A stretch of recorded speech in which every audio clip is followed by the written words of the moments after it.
A stile is a means of passing from one field to another. People of all ages can use them. It's 2 or 3 steps up.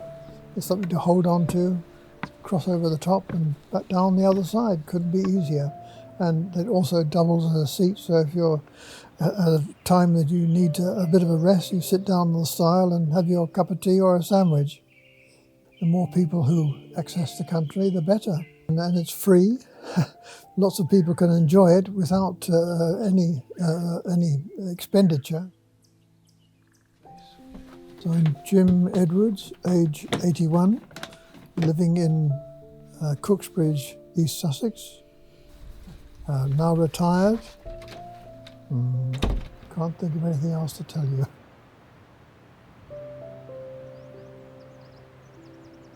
Over the years that I've been working with the Monday Group, I have built 257 stiles to date, and still making more.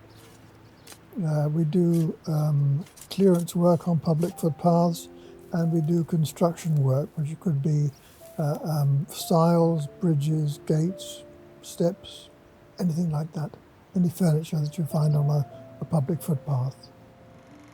Monday Group was started over 60 years ago by a wonderful man called Rowling. He always tells the story of the downs were closed after the Second World War, and the farmers themselves weren't very keen to reopen them after the war. But Harold's wife wanted to walk her dogs up onto the downs, and the footpaths were closed. They were impassable. So she said to him, "Get up and go and clear those paths," which he did. A lot of the paths that are open now today in this part of Sussex, all thanks to Harold and his early workers.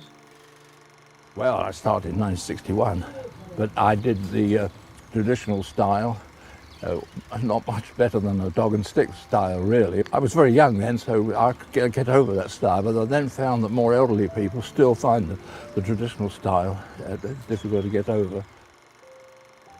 He started the Monday Group by himself, but then recruited the local postman, whose day off was Monday. So after that, they worked Mondays. And slowly the group grew and grew until we're now about 40 strong. I started in about 2007, 2008. I was working in the stables at the time, and one of the senior members of the Monday Group came through looking to inspect a stile, and we just got into conversation, and at that time they had relatively few volunteers.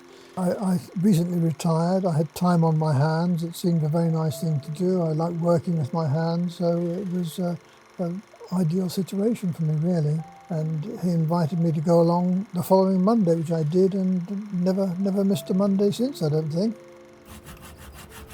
None of us are very young.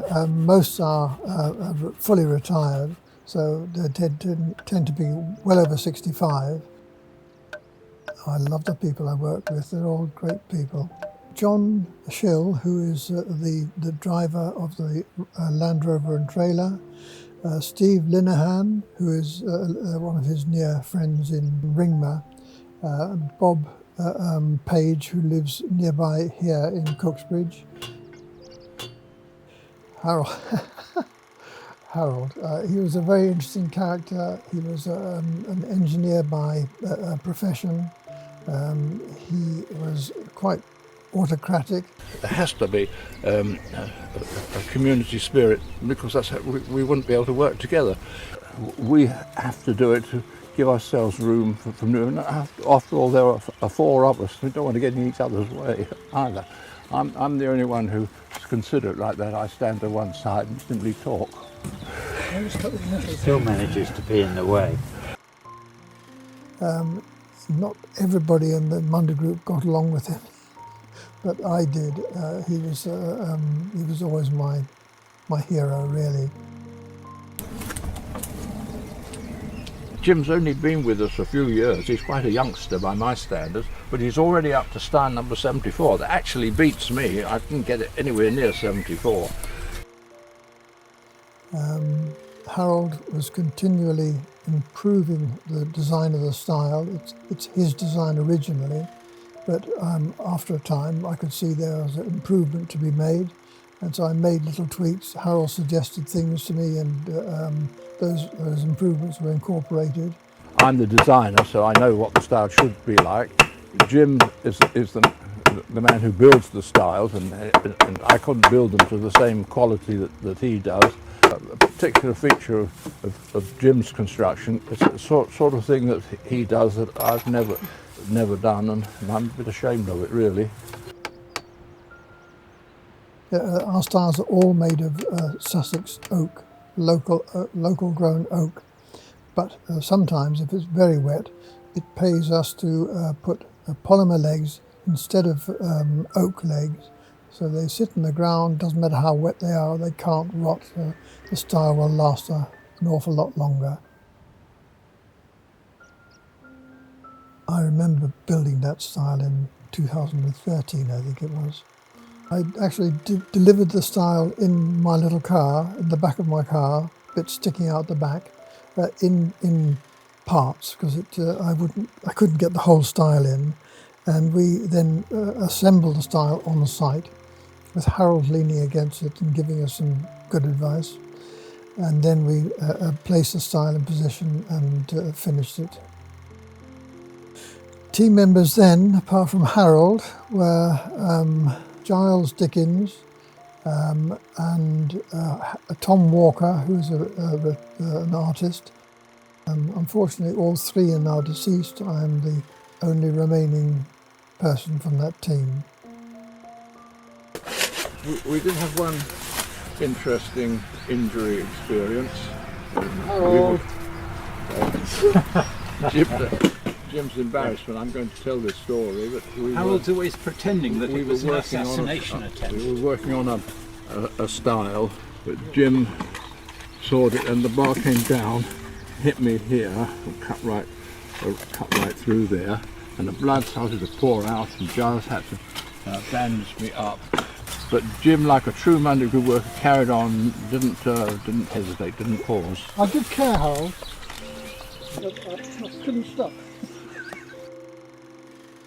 Harold died last year in October, age 101 3/4. He did leave a request that he be buried in his garden. He actually marked the spot as well, and that is where he was buried. I miss his advice, his humour, just his present, really. That style is still there. It still functions very well. And I went to look at it not too long ago. It's worn over the years, certainly the timber is beginning to go, but it's still sound and people can still use it. I think there will always be styles in the English countryside.